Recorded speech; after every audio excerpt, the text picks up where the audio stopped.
Welcome back to the Plays with Cars YouTube channel and the first episode of Operational 3D Printer.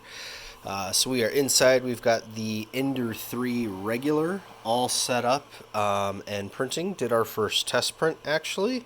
This little owl cuddling thing. I just grabbed a random file that was free on Ender's site, scaled it down because it was gigantic, and hit print just to see if I had all my settings right. And surprisingly, right out of the box, it nailed it. So I decided to print something useful and came up with this little cable clip design. I've got some cabling I need to get out of the way. And so you screw that down to where you need the cable to go, put the cable in it, and then snap the little cover thingy here over it like so. And that holds it in place. So super easy. Went to go print more of them once the prototype worked out. Tried to do 5 at once and ran out of filament halfway through. So I was able to reload the filament fine, but I jostled the printing bed or something and it came off register. So the first batch of 5 are useless because you can't screw it down like that. It doesn't exist in 5 dimensions, but no big deal. Learn the lesson, let it go again, and by not jostling it, hey, look at that, it turns out just fine. So that is the first cable clip here that I've made on the Ender 3. This is a completely out-of-the-box Ender 3. I have done absolutely nothing to it. In fact, there is the box still. It doesn't have a glass plate. I didn't print any of the mods. Like, you can get little air ducts and files for like stoppers and things for the spool and all of that stuff. I haven't done any of that yet.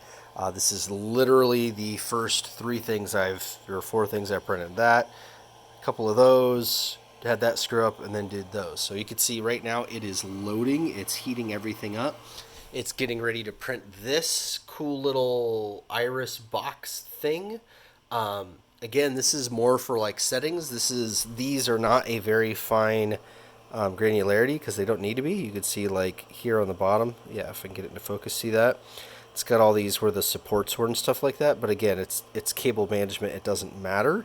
That kind of stuff is going to matter on something that is designed to like fold within itself and open and close and be printed all as one unit. Like, you don't assemble it, you just print it. So I'm still in exploration phase. I'm still in trying to figure this thing out, make sure I've got all my settings right, make sure I've got everything dialed in with the axes, and then like that's the little print head there. Just making sure I've got everything right on it before I start doing really useful stuff. As far as what kind of useful stuff we're going to do with it, most of it is going to be for the miniatures to start with.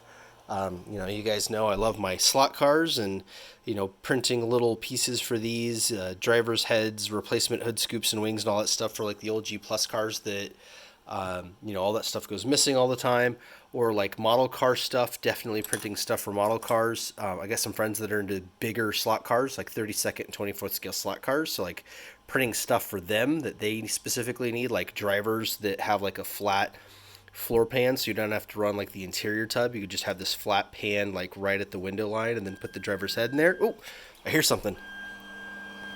All right, it says heating done and it's going to start printing. So check this out, man. This is what the Ender 3 does. This is a 3D printer. These things are available online. I think I paid like $179 for mine, but full price is like $200.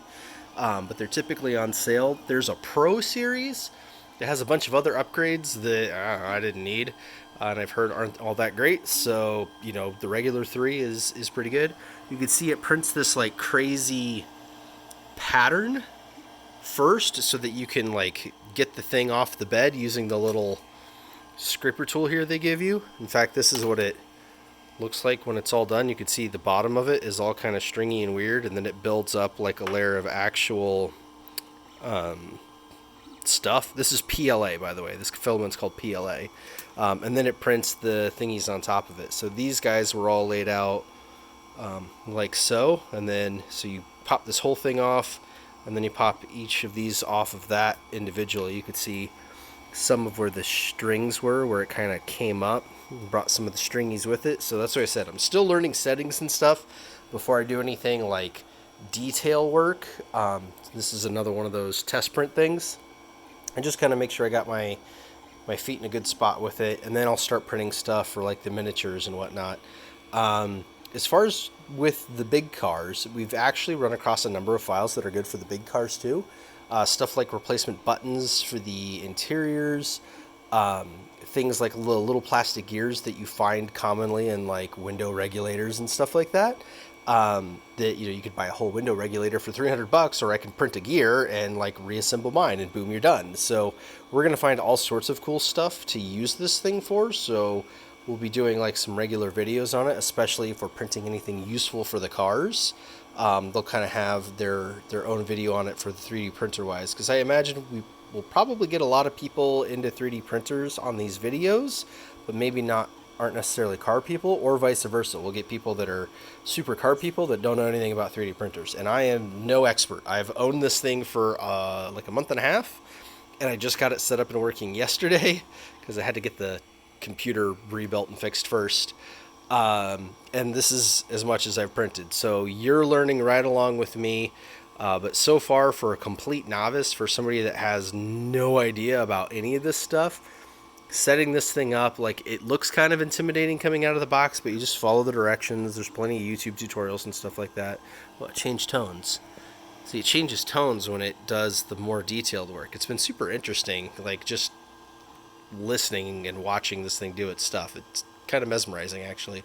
But yeah, it's really not that hard. Like, honestly, getting that thing working half the time is more complicated than getting this thing working. So, like, if you can get a home printer to work, like to print regular documents, a 3D printer should be no problem. So if you guys got any cool files, you got anything I need to know about this, please hit all the buttons, shoot all the comments, send all the messages, because I'd love to hear about it. And if there's something useful I can do and print on the channel, I will. If there's something I need to know about the Ender or can print for the Ender, like, let me know.